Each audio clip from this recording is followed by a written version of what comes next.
Praise the lord. ప్రభు పేరిట మీ అందరికీ శుభాభివందనాలు తెలియజేసుకుంటున్నాను. ఈ దినము దేవుని యొక్క వాగ్దానం చూసుకున్నట్లయితే కీర్తన గ్రంథము 51వ అధ్యాయం 5వ వచనంలో చూసుకుంటే, నేను పాపంలో పుట్టినవాడును, పాపంలోనే నా తల్లి నన్ను గర్భమున ధరించానని దేవుని యొక్క వాక్యం సెలవిస్తుంది. ఈ మాట బయట చాలా చర్చలు జరుగుతూ ఉంటాయి. మనం పాపం చేసామంట, మనం పాపంలోనే పుట్టామంట, ఇలాగ చాలా విషయాల్లో ప్రాబ్లమ్స్ వస్తూనే ఉన్నాయి. కానీ ఇక్కడ చెప్తున్నటువంటి మాట ఎవరు తెలుసా?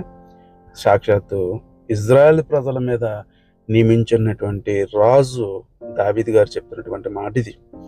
నేను పాపంలోనే పుట్టి ఉన్నాను, పాపంలోనే నా తల్లి నన్ను గర్భం ధరించాను, కాబట్టి నన్ను జ్ఞాపకం చేసుకో ప్రభు, నా పాపం నుంచి నన్ను విముక్తి చేయమని దేవుణ్ణి అడుగుతున్నటువంటి విషయం మనం చూస్తూ ఉన్నాం. కాబట్టి పాపపు విమోచన మన యొక్క అమూల్యమైన రక్తం మన ప్రభువైన యేసుక్రీస్తు వారి ద్వారా తప్ప మనకి రక్షణ లేదని ఈ విషయం వరకు తెలుస్తుంది. అట్టి కృపాధన్యత మనందరికీ దయచేయను గాక. ఆమేన్. God bless you.